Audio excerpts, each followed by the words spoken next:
Hi mga mare! Kung dati nga pag nagigising siya, hinahayaan ko lang siyang nakababa. Ngayon nagpapakarga na nga. Dahil yata tumatanda na yung isip ng baby ko, naboboring na din yata siya dito sa loob ng kwarto namin. Kaya lang sa init ng panahon, ayoko naman siyang nilalabas-labas. Baka sumakit yung tiyan niya, tsaka sobrang init sa labas. Kagigising niya nga dito mga mare, imbis na nga ilapag ko siya, nagpakarga nga dahil nagmumuryot. Tsaka ewan ko sa batang to, lagi niyang pinapaandar yung bunganga niya ngayon. Sa bagay, basta kargahin mo lang siya mga mare, kahit dito lang kayo sa loob ng kwarto ay okay lang naman sa kanya. Sinubukan ko nga siyang binaba dyan, buti na nga lang hindi siya nagmuryot. Kaya lang pagkababa ko sa kanya, tignan niyo dumapa naman siya. Nahihirapan pa mo yata siyang mag-balance dyan, kaya tignan niyo. Tinatawag-tawag ko nga yung pangalan niya dyan, kaya tumitingin-tingin siya sa akin. Minsan nga nakakagapang na siya, pero ngayon parang nakalimutan niya yata paano gumapang. Kaya yan, hindi siya umalis sa pwesto niya. Dahil naboboring na siguro, hindi ko na nga maayos-ayos, kaya yan nilabas ko na nga siya sa terrace. Alam niyo naman yung batang to, gustong-gusto niyang pinagmamasdan yung mga dahon na gumagalaw. Dati nga pag nasa terrace kami, hindi talaga siya nagpapakarga, pero ngayon, Diyos ko, nagmumuryot siya dito sa stroller niya. Kaya ayan, nilabang-libang muna ng tita Pay. Ewan ko ba sa batang to ngayon, lagi niyang pinapaandar yung bunganga niya. Alam na nga niya yung ayaw niya ngayon, basta ayaw niya nagmumuryot siya. Nilaro-laro nga namin siya dyan, tingnan niyo nasisingap nga siya pag tinututok ko sa kanya yung electric pa. Dahil nga hapon na din dyan, pinasok ko na nga siya sa kwarto para nga ilamusan. Konting baba ko pa nga lang sa kanya dyan, tingnan niyo nasa sulok na naman siya. Tinatawag ko nga siya dyan para nga dumede. Ayan, bagong timpla nga yung daddy niya dito. Kinagabihan nga, ayan, tinatawag niya nga yung kuya niya dyan sa taas. Gustong-gusto niya nga kalaro yung kuya niya. Konting boses lang yung marinig niya sa kanya. Tingnan niyo naman, napakasaya ng bata. Sobrang kapal na nga ng buhok niya ngayon dahil kulot pa naman, napakahirap ngang ayusin. Tinatawag niya nga pilit dyan yung kuya niya. Tapos pag sinisilip siya ng kuya niya, napakasaya niya nga. Tapos nga lumabas muna ako dito para nga mag-ilamos. Tinawag ko muna nga yung kuya niya para nga siya yung magbantay. Sabi ko nga sa panganay ko, pag nga dumadapa yung kapatid niya, huwag niyang kontrolin yung kamay, baka nga mapilay. Tignan niyo naman yung nangyari mga mare,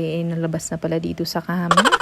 Akala ko nung sinisigaw ng panganay ko, yun pala na ganito na yung batang malikot na to.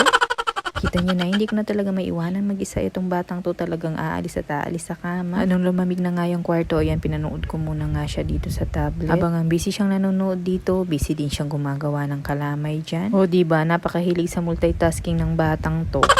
Pagkatapos ko nga siya malinisan dyan, ayan, napatulog ko na nga siya. At mga mare, gustong-gusto nga niya yung unan niya ngayon, napapasarap nga yung tulog niya dito. Pwede na bang mag-unan yung mga 5 months old mga mare? Sa bagay, hindi naman ganun kataas yung unan niya, tapos napakalambot pa nga. Hindi naman siguro makukuba yung anak ko pag nakaunan na siya. Hanapan ko kasi siya ng komportableng pwesto, dito nga siya naging komportable. Pinatungan ko na nga lang yung t-shirt niya nga kaninang pantulog para nga pag uminit na yung kwarto, madali ko na lang matatanggal. Siya mga mare, yun lang.